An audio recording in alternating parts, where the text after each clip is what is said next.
Imagine you are standing on a train platform. You hear the rumble on the tracks. You feel that vibration right in your chest. And you are absolutely terrified of this arriving train because you assume it's coming to take you away. Right, like it's coming for you. Exactly.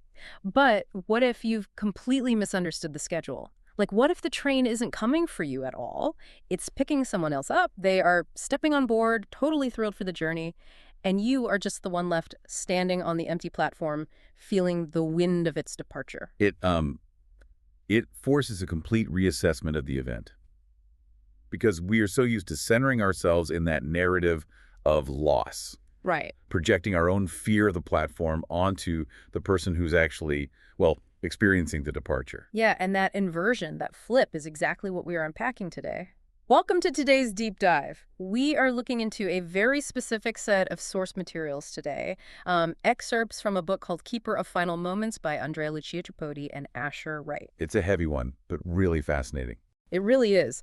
And our mission for this deep dive is to figure out what sets this particular work apart from the, let's face it, extremely crowded shelves of spiritual and self-help literature. We are looking at a really unique and, frankly, quite intense blend of ideas here. Yeah, it's not your standard self-help book. Not at all. We have 30 years of raw, gritty, end-of-life bedside care, which then abruptly collides with this highly technical framework of something called spiritual anatomy.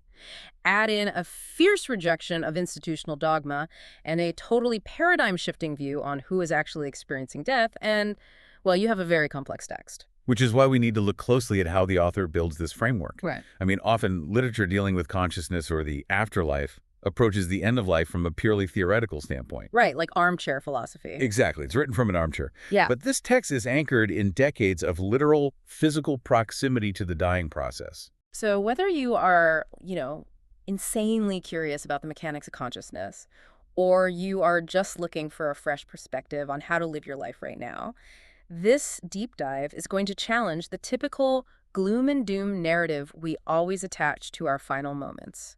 So, okay, let's unpack this. Let's start with the foundation. The bedside experience. Right. Andrea Tripodi isn't sitting in a monastery theorizing about the soul.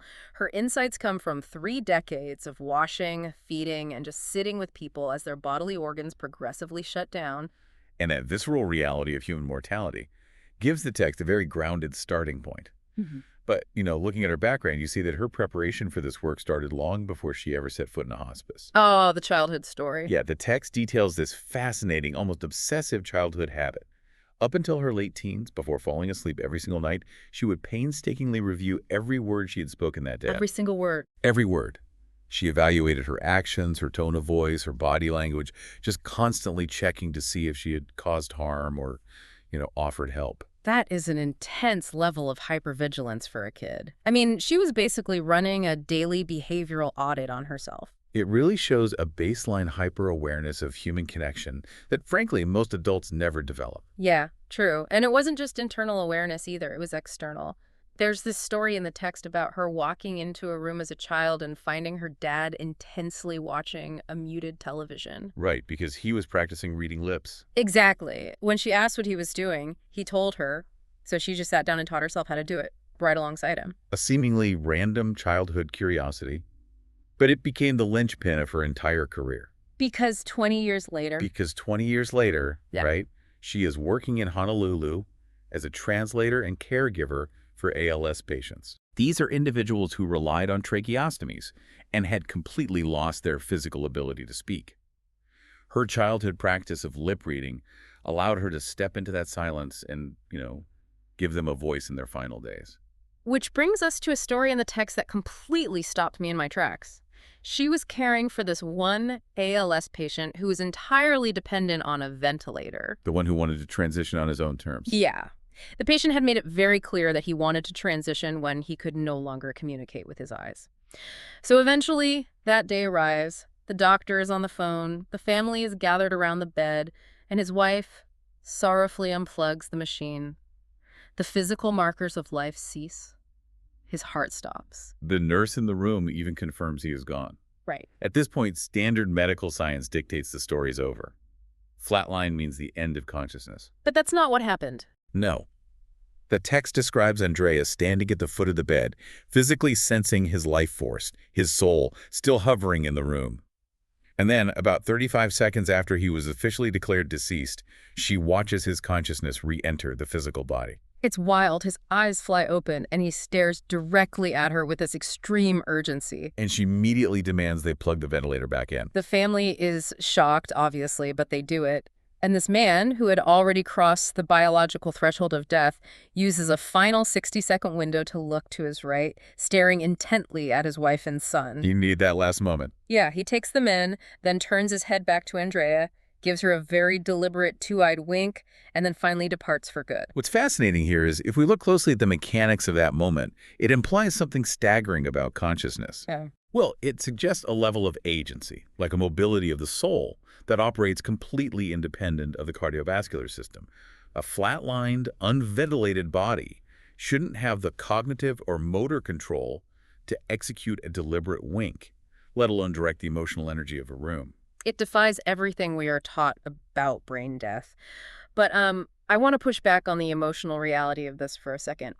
We are talking about 30 years of being the person in the room when the ventilator gets unplugged. That's a lot to carry. It's the difference between reading a textbook about ocean currents and being a deep-sea diver every single day.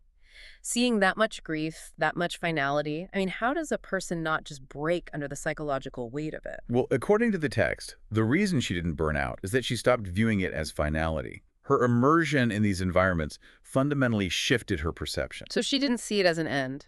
Right. She realized she wasn't watching people hit a brick wall. She was watching them cross a bridge.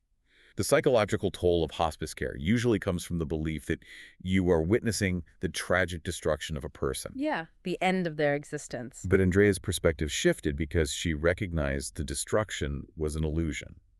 Okay, but if Andrea realizes that death is just a continuation, how does she explain the intense, undeniable physical finality of that last breath? Because that is the moment that traumatizes the people left in the room. She actually looks at the mechanics of the breath itself. She points out that the final breath of life is always, without exception, an exhale. An exhale, never an inhale. Never. The physiology is crucial here. It's never a gasp inward to hold on to life. It's a release outward. The text likens it to a snake shedding its skin. Oh, that's a vivid image. The biological body is the skin being left behind, while the conscious life force simply moves out of the confinement.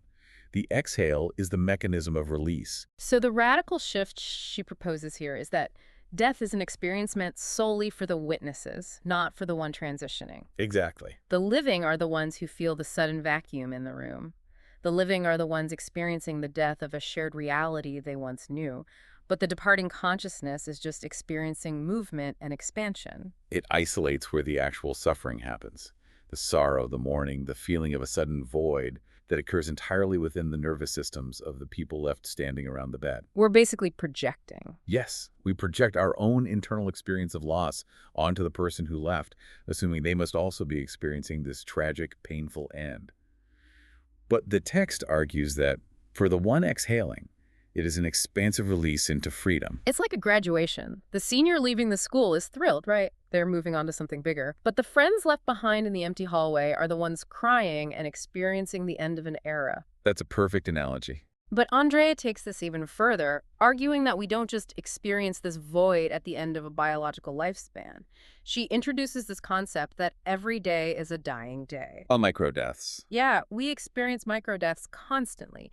Every time a major relationship ends, every time a core belief you held shatters, every time a past version of your own identity fades away, that is a death. We are constantly shedding skins.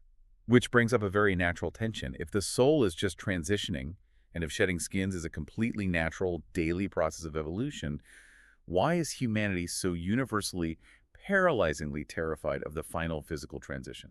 Well, the text points directly to societal conditioning, and we should be very clear here for the listener. We are simply unpacking the viewpoints presented in the source material.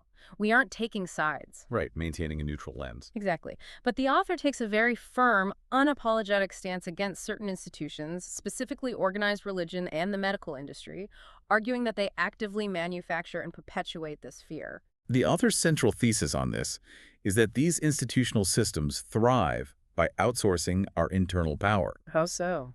From a theological standpoint, The text argues that institutional dogma creates fear by placing the concept of the divine entirely outside of human biology. Okay. It frames God as a distant savior in the sky that you have to appeal to, rather than an innate intelligence residing within your own cellular structure. She points to a specific distinction to back this up, actually, noting that Jesus didn't tell people to, quote, believe the truth. He told them to, quote, know it. That's a huge distinction for her. It is. She is pushing back against the idea of blindly adopting a doctrine handed down from an authority figure, advocating instead for internal biological self-discovery. And she applies that exact same critique to the medical industry. Yes, challenging the normalization of handing ultimate authority over our bodies to pharmaceutical drugs and doctors. Right. To illustrate the real-world impact of outsourcing this authority, she contrasts two of her clients. First, the text introduces Lily. Willie's story is really tough. It is. Lily was absolutely terrified of her diagnosis. She was heavily medicated, reliant on prescribed opioids, and completely refused to discuss her end-of-life wishes or her underlying fear. From Andrea's perspective, Lily had handed all her agency over to the medical system. And as a result, she lived her final days in a state of suspended horror and anxiety. But then you have the complete opposite end of the spectrum with Irwin. Irwin, the 103-year-old. Yeah, a 103-year-old former track runner. He took absolutely no medications, he refused hospice comfort drugs entirely, and he transitioned in a state of perfect, conscious peace. The argument here is that Irwin retained his internal authority over his own body and consciousness, whereas Lily surrendered hers to an external system. And this internal authority completely reframes the concept of prayer in the text. In this framework, prayer is not a desperate verbal request sent out into the clouds hoping someone is listening. No, the author describes it as cellular resonance. Let's make sure we are clear on how that works, because cellular resonance can sound like a bit of a buzzword. Think of it like a tuning fork. Okay, a tuning fork. Yeah, it's not about shouting across a canyon. It's like striking a tuning fork in your mind with a specific intention and waiting for the literal cells and atoms in your physical body to vibrate at that exact same frequency. So you are both the sender and the receiver of the prayer. Exactly. The divine intelligence is the biology. That tuning fork analogy captures the mechanics perfectly. The vibration originates internally and alters the state of the body from within. It demands complete ownership of your biological and spiritual state. Which, sounds incredibly empowering on paper. If I am the landlord of my own cellular health, I hold the keys. But I have to admit, I struggle with the practical application of this. Responsibility factor. Yeah. If someone gets a terminal diagnosis, or if they are in horrific pain like Lily, telling them they are the landlord who needs to take responsibility for their own residence, that sounds dangerously close to victim blaming. I see what you mean. How does the text reconcile telling a dying person that they need to stop relying on doctors and just fix their own vibration? That is a crucial friction point in the text, and it's important to distinguish between blame and the locus of control. Okay, unpack that. Andrea isn't arguing that Lily is to blame for her illness.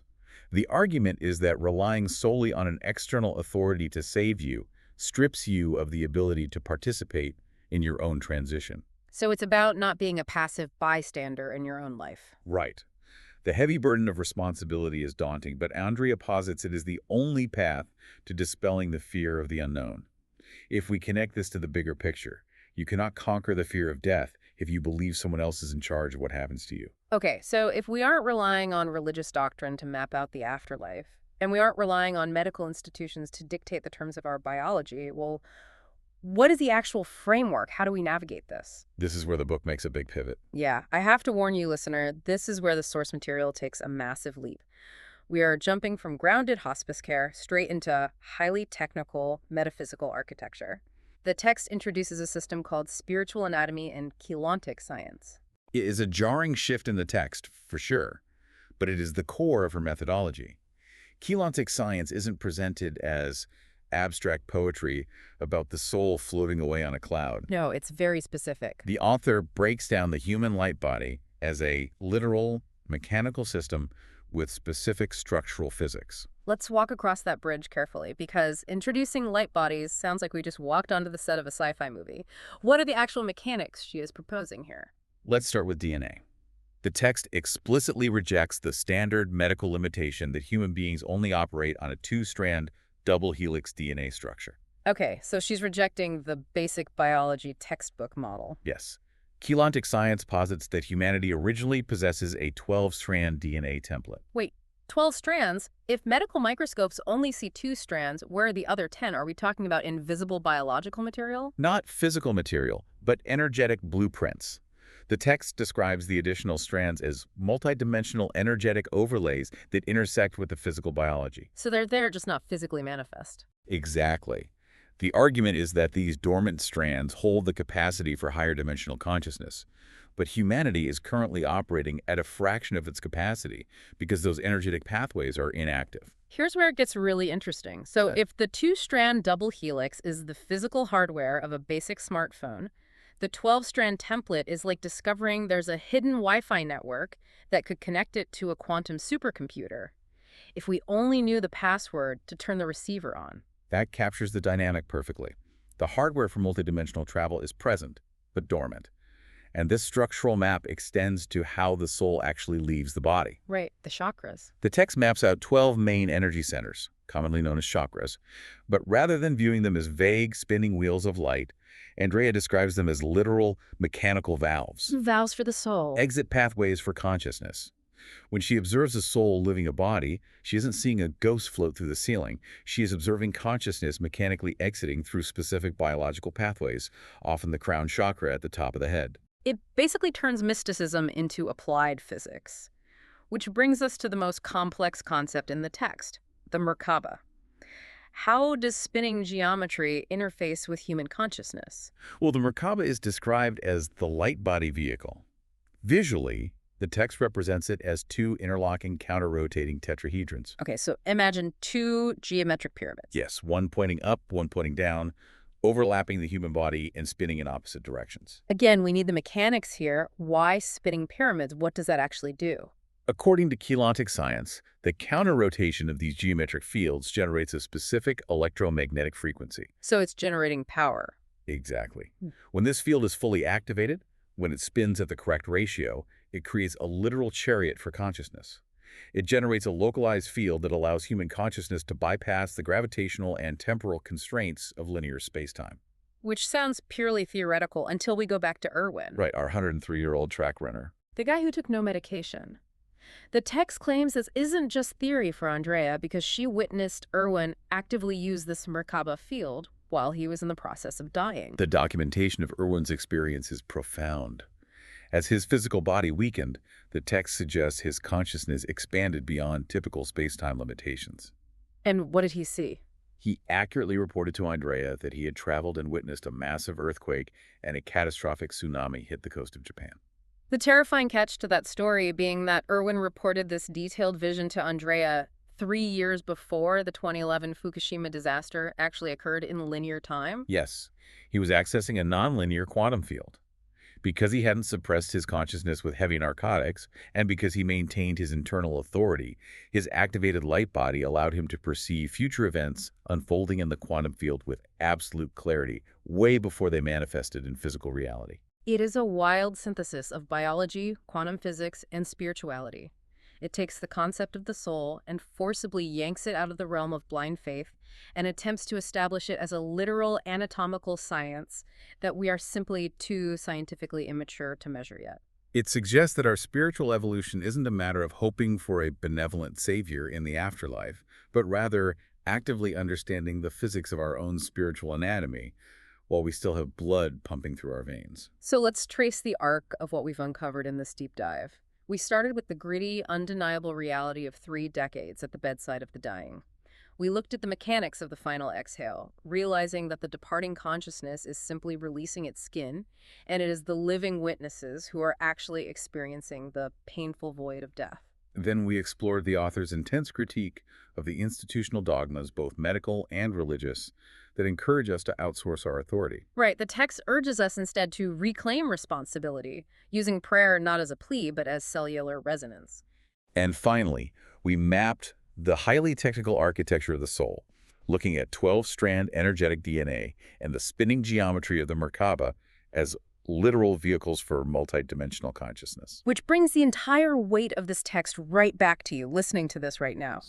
The practical application of Andrea's 30 years of observation isn't just about preparing for your final breath decades down the road. It's about the micro-deaths, Yes, it's about auditing your own microdeaths today.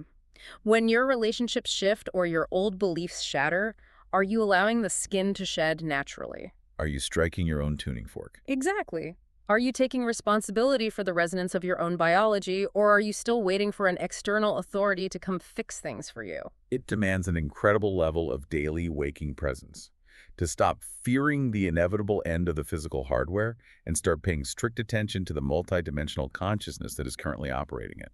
And we want to leave you with a final, lingering thought built directly on the source material's mechanics of the final breath. The exhale. The text states that the final physical act of life is an exhale, a release of our consciousness and our stored lifetime memories into the quantum field, where they don't disappear but remain energetically accessible. They're out there in the ether. So consider this. If millions of final breaths are constantly releasing lifetimes of wisdom into the ether, is it possible that the sudden, unexplained intuition or gut feeling you experience on a random Tuesday is actually you inhaling the unfinished wisdom of a soul that departed before you? It completely recontextualizes our connection to the unseen.